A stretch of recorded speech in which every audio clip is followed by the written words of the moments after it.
This is Karen with newclevelandradio.net, and it is time for the Intentionality Gurus. And if you've been listening to other podcasts that we've been having over the last couple of weeks, we've been talking about a lot of coaching. And I'll tell you, if it weren't for this podcast with Candace, the Intentionality Gurus, I probably would not understand the process of coaching as much as I do now. And I sometimes find myself relating to this program on other podcasts. And today, Candace is going to talk to us about minding your PQ. Now, I want y'all to think about that as Candace explains what the heck she means.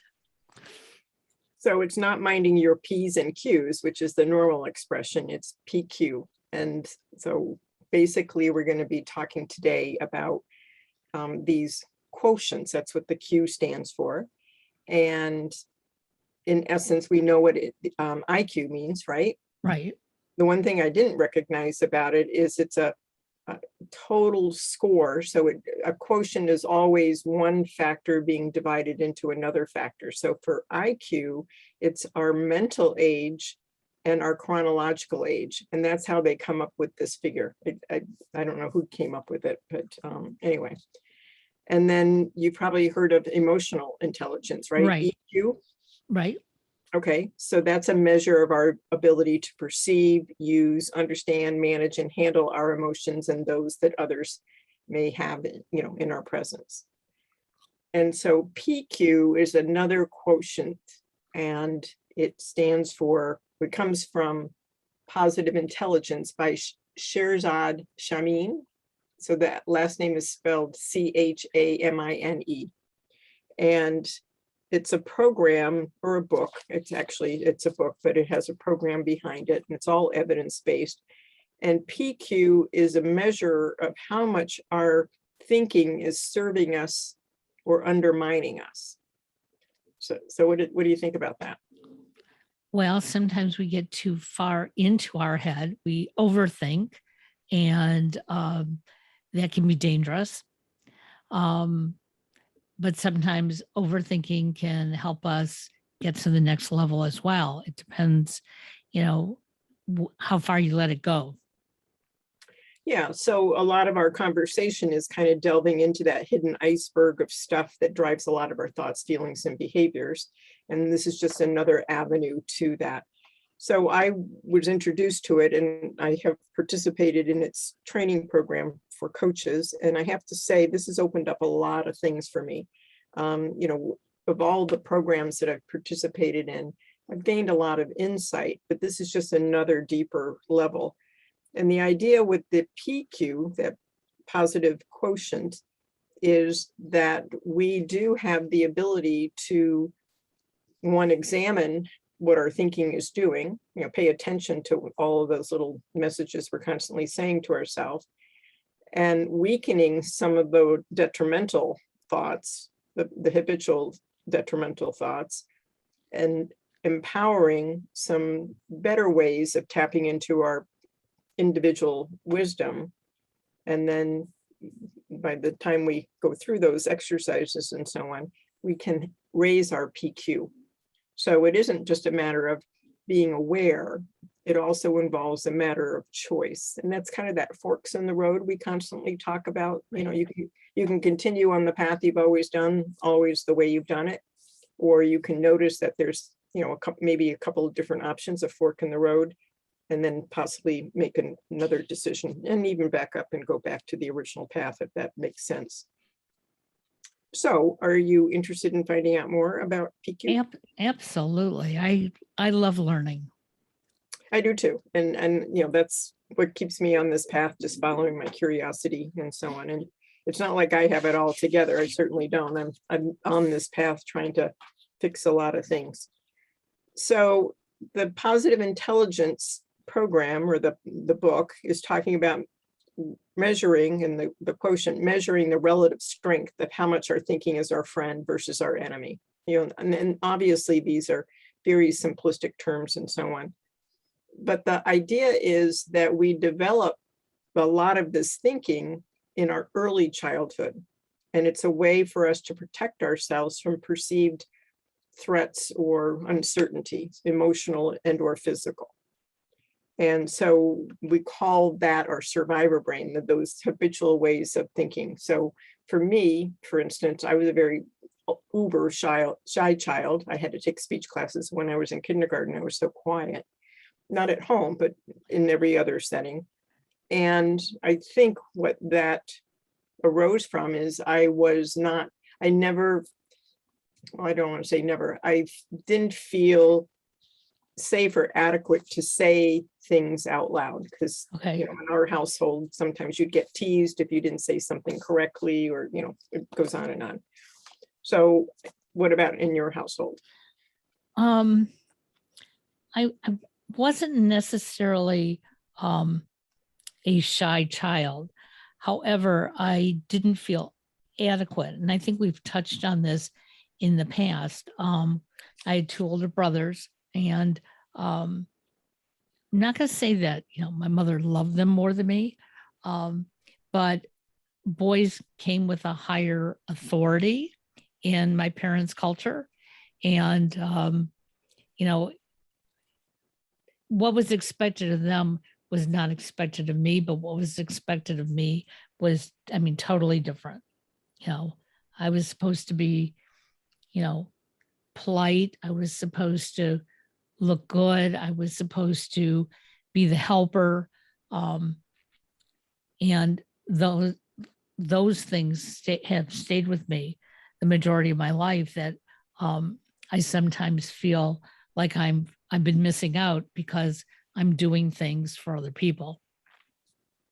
So that is spot on in terms of what PQ is trying to get to, the positive intelligence, because everything is evidence-based. The author is a lecturer or former lecturer at Stanford and researcher. So everything he has put in the book and in the program is based on statistical evidence.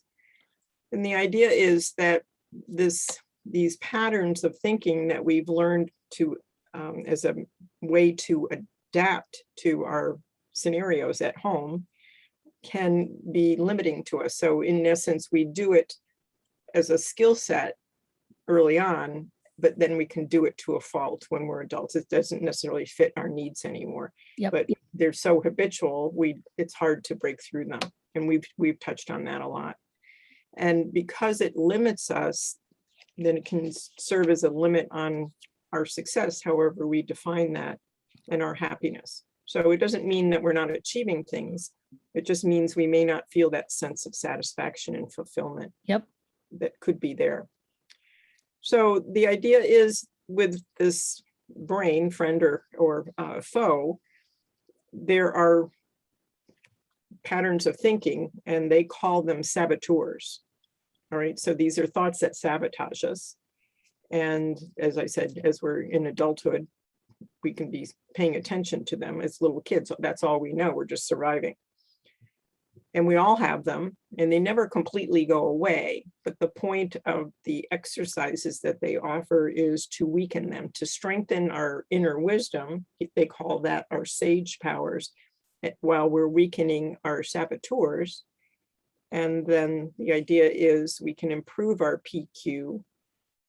And that's not only for individuals, but also for teams. I presume a team might be a family. Sure. So if everybody was enlightened and could have some fun playing these games. And the thing that I love, and it's they've set forth in the material, is that the tipping point from where you go from more or less being driven by the foe part of the brain into working with the friend part of the brain is roughly a PQ of 75%. So that's not intended to be, a goal that you have to meet. Any improvement going in the direction of improving your PQ is going to be creating beneficial outcomes and so on. And there are 10 categories of saboteurs, and we tend to have some that are more dominant than others. We can weaken them, and then others, just by elimination, or at least reduction of the primary, the first few candidates would become dominant at that point. And so the idea is to identify your specific constellation of saboteurs, but we're all going to have all of them, but just to varying degrees, different degrees. Learn about the sage powers, because there are 5 skill sets to learn, and then exercises, specific exercises that weaken one and grow the other. So any particular little sabotaging thought you might want to think about or Well, not think about? It's interesting that at my last corporate job that we've talked about, in the beginning, I felt adequate. I didn't feel above, but I felt adequate that I could do the job. And the more I did it, even though I still felt that way, not having completed my degree at the time, I felt that all of a sudden my mind shifted and I wasn't feeling as adequate. And instead of being open and upfront, I would retreat with any information. But once I started back and working on my degree and knowing that I was going to have it, it sort of changed those voices in my head. I was adequate. I really didn't need it other than to say that I had it. So it was a marker or a badge of that you had some substance, I suppose it would be Exactly. a way to say it. Okay. Yep. All right. And so are there times, however, now when that old thinking maybe creeps in and undermines your confidence about something, a skill set? Yeah, it still does. I mean, there are times that I'm working on a show and I'm trying to help give direction to the podcaster or to the guest before we go on. And I hear this little voice in the back of my head, what makes you an expert? You don't have a certification in this, you just do it. And I have to overcome that. It's like, certifications, degrees, they're all great, but it doesn't necessarily, mean that you're better than somebody else, that you know something more than them. But those are the voices I heard my whole life. And so they still creep in. Exactly. And we learned with the grief recovery method that there are a lot of myths, and we adopt those because, we'll replace the loss, or if it was a loss, a death of a pet or something, or time will heal all wounds. Well, if that were true, grief wouldn't be prolonged, those kinds of things. And Martha Beck's material talks about the lizard brain. Many people talk about the lizard brain, but in her programs, her exercises, you give a name to your lizard brain, and then as it pops up and says, who do you think you are? You can just say, oh, there you go again, Larry Right. Lizard, Yep. Lounge Lizard, or whatever his name is. All right. And that's why I said at the beginning today that, I refer to this podcast a lot because certain subjects that come up in other podcasts, it's, I think I'm hearing the audience saying, well, who gives you the right to talk about this, or who gives you, the permission to say what you're saying? And the reality of it is that I do. And I have to remember that it's on me. That's nice. So the author of Positive Intelligence, Shirzad Chamine, which is such a lovely name, lists 10 types of saboteurs. So the overall arching is the judge. And so that in Martha Beck land is just called the lizard. In other settings, it's, may have different names, but this is the one that is doing the lashes with cat tails and so on to us most of the time. And it's very general and very much from our childhood. But then he has categories, labels for different categories of saboteur thinking, sabotorial thinking, if that is such a word, sabotorial. So one is stickler. So this is somebody that has to pin down the details to the finest little pencil point. Then there is the pleaser, somebody who is, more or less giving in, caving in order to please other people. Right. There's the hyperachiever who feels that their self-worth is represented by external factors. There's the victim. So this is the person that thinks everybody's against them and so on. There's someone, the category that's called hyper-rational. So this is somebody who's very intent on having a linear decision tree in terms of, if A and B occurs, then C must follow, maybe leaving out some of the emotional impact of that kind of logic. Hyper-vigilant. So this is somebody who's always on guard, constantly, more or less scanning the horizon for potential threats. Restless, which is basically somebody who is constantly seeking distractions and so on. Controller. So this is somebody that is basically needs to take charge and resist other people telling them what to do. I might relate to that one. And then the avoider. So this is somebody who is more or less doesn't want to deal with unpleasant things, so they put it off. So anything that might resonate for you? Not that you have to reveal all of your. Yeah, well, actually, all of them. Yes, we all have a little bit of them all. It's funny as you were reading them off. So I have this quirk about myself that if there are things that need to get done, not just for my podcast, but around the house or making a phone call for an appointment or whatever. I sort of have this innate feeling that I've got to get it done before my husband gets home. Don't ask me why, because I don't know why.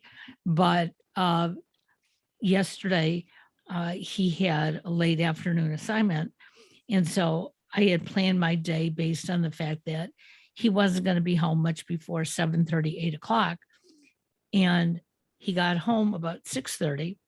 And I still had like 3 things I had wanted to complete before I got home.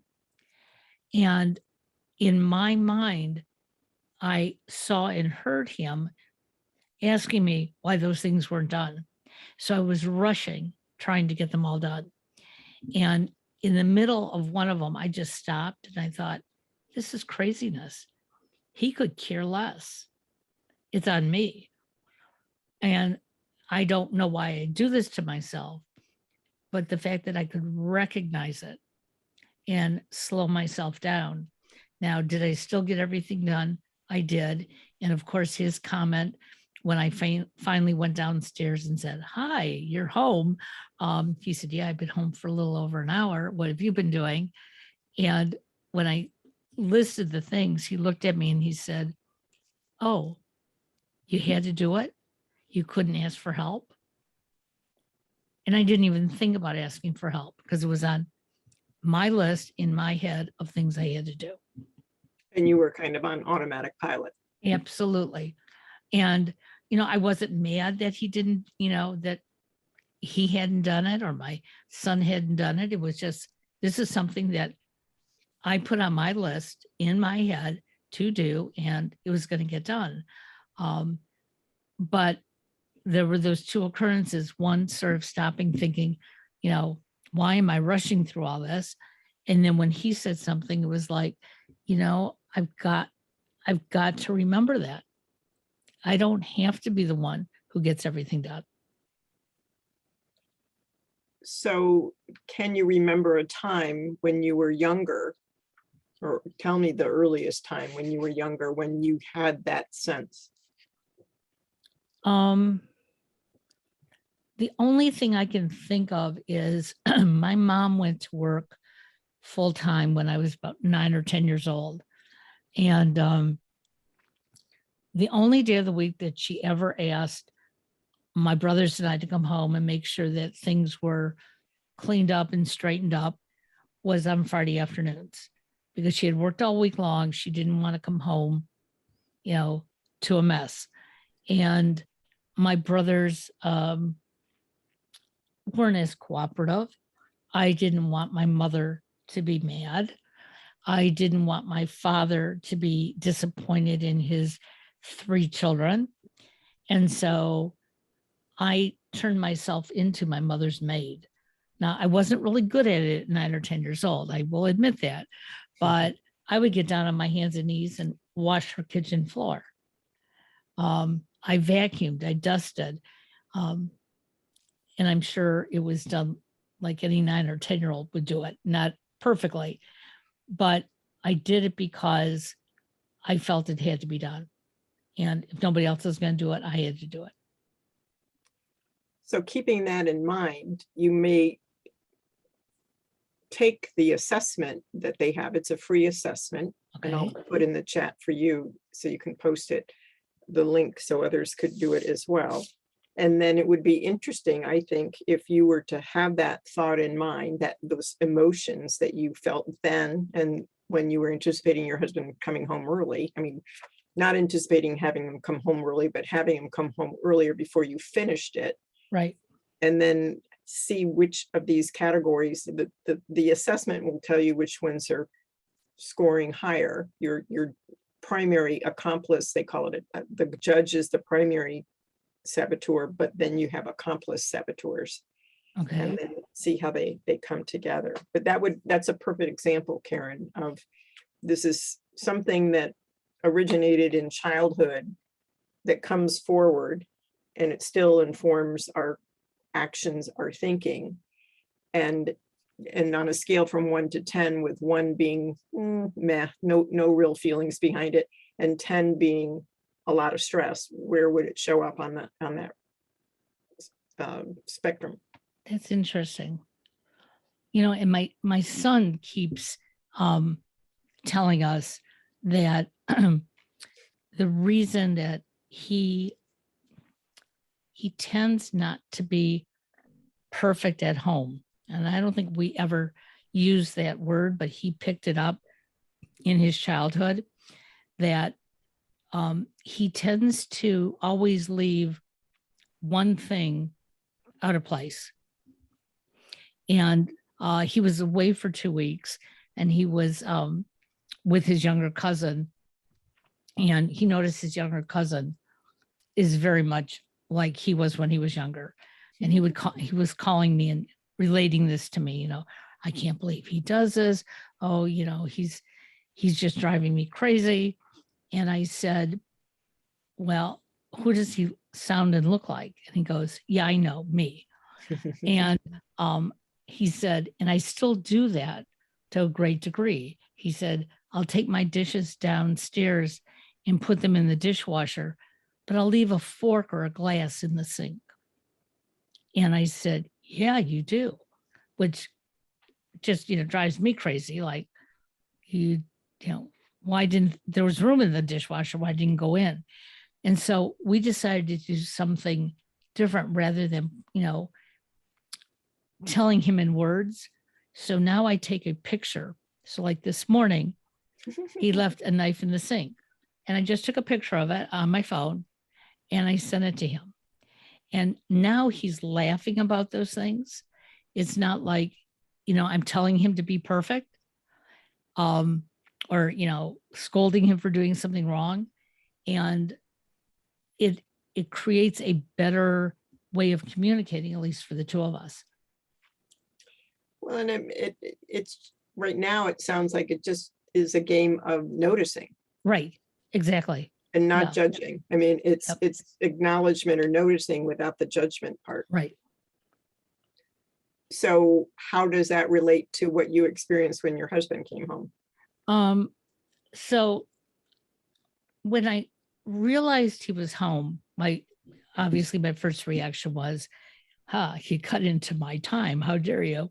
Although I was glad he was home at the same time. But when, he confronted me on it, it was like, I'm not sure why I feel, I'm not even going to say threatened, but why I feel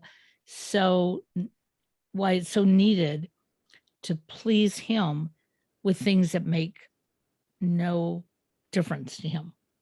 That he wouldn't see anyway. He wouldn't see, and if he did, and it was important to him, he would comment and be appreciative. But and I have done this our whole married life, and it was like just those two things happening last night. Today's been a little bit different. He's asked me to do a couple things for him, which would be helpful. And one thing that he had asked me a couple of weeks ago, which I totally forgot, instead of getting defensive over it or anything, was like, okay, I think I can get to that. Oh, and I think there's a way to make it easier for the two of us. And I figured it out. And so I didn't rush to do it, but when I found time to do it, I did. And there was it wasn't necessarily about pleasing him. It was just about an accomplishment. Yeah, so I hear two distinctions in that. So one, you didn't have that knee-jerk reaction to please. And two, you could more or less catch yourself in the act of thinking. And that took some negative energy out of it, for lack of a better phrase. Yeah. And so what does that do for you personally? Your relationship to yourself and your relationship to him? Well, it's one less thing to get angry about. It's hopefully going to keep my blood pressure down where it's supposed to be. And it just, if today what I did felt more like a partnership than an assignment that I had to follow. Yeah, I like that. And it sounds to me like it is, I'm having a hard time putting words to it, but more or less that there's no should about it. Right. And there's more voluntariness to it. Right. Because I think when he asked me again today, and he knew I was busy, and he said it sort of in passing, but it made sense to me why we needed to come up with a solution. And that is, he's going to be doing a lot of traveling between now and the end of the year. And he's very good if he would carry a little calendar around with him. He's a computer person, but putting all that on the computer, he has to put it into too many different places for all of his different jobs, and he can't get it all into one. And so what he typically does, so that I know where he's going to go, he prints it out, and I have a stack of papers sitting on my desk, and I have to sort through them. And so now when he gives them to me sometime during the day, I've been putting them into my calendar as well. And all he's asked for is there a way to print out your calendar? And at first it was like, oh, I'm sure there is, but I've never done it.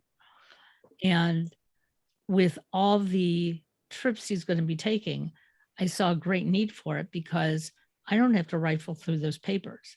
It will now just show up automatically when I go to my calendar for the day. Mm-hmm.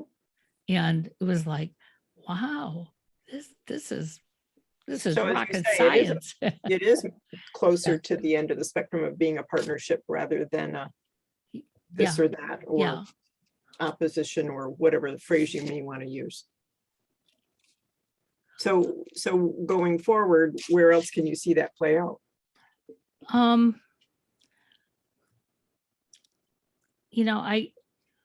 think what I'm hoping it will do, and again, for our listeners, none of us are perfect. So there will be days that he's going to put those pieces of paper on my desk, and I'm going to feel resentment because now I got to log it in. But that resentment isn't necessarily at him. It's about other filters maybe coming through.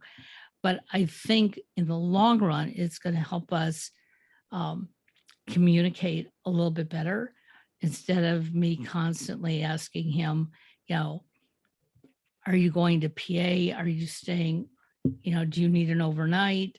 What time do you have to get up in the morning? That will all be clarified by knowing what his schedule is. And I know he doesn't always remember offhand, oh yeah, I'm going to be in Michigan tomorrow and Indiana the next day. He doesn't pay attention until his work assignment just pops up on his phone where he's going. And so sometimes it irritates him that I'm constantly asking him. And especially since he's given me this stack of paper that sits on my desk and I have to filter through it. But if I do it one at a time, that's not hard. So what you're describing is actually a great illustration of some of the sage powers, that inner wisdom, but there are specific ways of approaching problem solving on some of these saboteurs. So I think you're going to really enjoy this information as we go forward. So what I'm going to suggest is that anybody listening, get the book and read it. It's worth it. It's easy reading, and take the assessment. So I'm going to post in the chat to you right now. The assessment. Oops, what happened here? And well, I thought I was going to do that, but I'll do that. And it's free. And I have to say I love taking assessments, but this one was particularly helpful. And I know what I'm doing here. Okay, I just did it correctly. All right, I can't talk and navigate. And write at the same time. Exactly. That's exactly. Okay. Yeah, I see it there.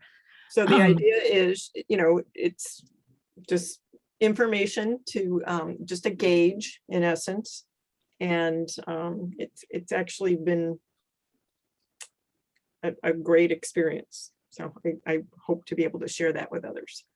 Well, we are looking forward to, at least I'm looking forward to taking the assessment.